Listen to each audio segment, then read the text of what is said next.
Hey guys, Alex here. Today I'm doing something a little different and much sillier than usual. I'm a big fan of the sport of strongman. Watching preposterously strong people perform amazing feats of strength really hits a spot for me. Naturally, I've had the thought that many people have had about some of these events. What if a gorilla competed? Now, actually having a gorilla compete would suck. While I don't think his motivation would be an issue if you could communicate effectively with him, you'd still want his approval somehow for ethical reasons. For the same reasons, you have to come from a zoo, and zoo animals tend to be out of shape. To adjust to able to have to go through training and how to safely perform these activities, and that would take forever. So no, we are not going to train a gorilla to do strongman. That would be very ill-advised. Instead, I have prepared some background information and used to compute how the gorilla would do in two selected strongman events I deem simple enough for him to master: the Hercules Hold and the Circus dumbbell press. While he can conceivably participate in deadlift competitions as well, he'd need a specialized set of plate that puts the bar closer to the floor, and that doesn't match any existing strongman events. Furthermore, the axle press and log lift require balance and spinal mobility that gorillas don't have, while a truck pull is such a complicated group of movements that it would be difficult for me to calculate his performance. First, a little background information on how I'll be computing his strength. I would like to put a disclaimer here. What I am about to show is grossly simplified from actual professional biomechanics, which can get tremendously complicated, and so my work should only be taken as a crude estimate. I was able to obtain two studies from Miat et al. That delineated the strength of gorillas through direct measurement of PCSA based on cadavers. These gorillas had died of natural causes in zoos. PCSA, or physiological cross-sectional area, is a measure of a muscle's volume divided by its fascicle length and scales very nicely with force production. Of the two main gorillas that are dissected, the gorilla they designated GSM seemed the most promising as a base. The second largest ape in the sample, he was overall the strongest individual. He weighed around 330 pounds. Smallish for a gorilla, which would put him in the heavyweight class, though he would be one of the lighter contenders. The real GSM died at age 18 of a sudden brain hemorrhage, but we will be using his body to construct our competition gorilla. For comparison to GSM, I found a few human studies. By far the strongest human cadaver ever dissected belonged to a former weightlifter and death-throwing mate named J.P. Jernigan. A later study of 10 individuals by Stanford found that Jernigan had nearly twice as much muscle mass as their strongest man. For the sake of picking a muscle, JP's deltoid had a PCSA of 82 square centimeters. That's more than 3 times the Stanford value for a typical human being, which they found to be 25. GSM's deltoid PCSA was measured to be 132 square centimeters, which is a full 2 humans worth stronger than JP was. Also to be considered is muscular specific tension. While PCSA can be modified by exercise, specific tension is largely genetic, and is the other main determiner of muscle force production. In fact, specific tension is defined by force production divided by PCSA. One study found that chimpanzees' legs have a specific tension around 35% greater than in humans. No data about any other muscle in other species of apes is available, but we will assume this applies to every muscle in our gorilla's body. Thus, were GSM a human of the same strength, his deltoid PCSA would have to be about 178. That's like 7 normal people. Now let's get to our main events.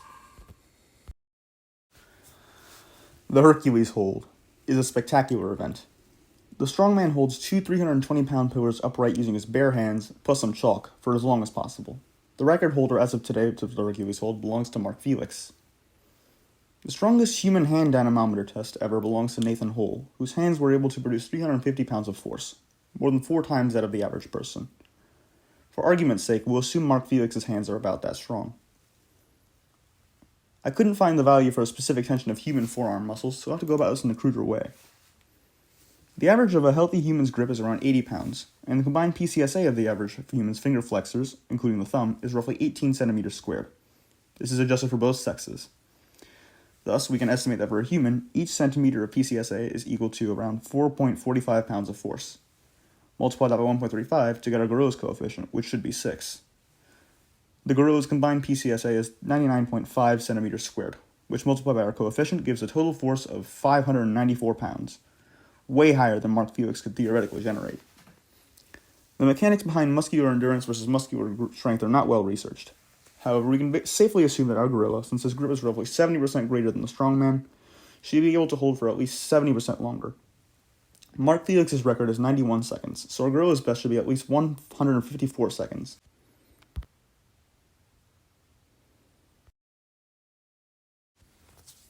The other event I have deemed simple enough for a gorilla to participate in is the Circus dumbbell press. Just like the Hercules Hold was for time, the dumbbell press is measured in reps, either until failure or until time runs out, whichever comes first. Fortunately, there exists a calculator for reps that can be converted from a 1 rep max, which we will be using. To be safe, we'll say the gorilla completes half of his reps until failure when time runs out. The heavier dumbbell typically weighs 300 pounds, and since we have established that our gorilla has a grip strength of over 500 pounds, we can assume grip is not an issue for this lift. The dumbbell press has 3 phases. In the first, the dumbbell is lifted from the ground using both hands. Shouldn't be a problem for a gorilla. In the second phase, the dumbbell is jerked up into the pressing position. This can be accomplished by any means desired. For humans, this usually involves a jerk or a cheat. And since the gorilla's long torso gives it plenty of leverage on the jerk, it stands to reason he should be able to bring the dumbbell enough times to press it each time. And that leaves the hard part, the actual press. Our gorilla's arm span is based on his weight, a little under 8 feet. To my knowledge, the longest arm span of any strongman belongs to Hafthor Bjornsson, whom has a 7-foot arm span.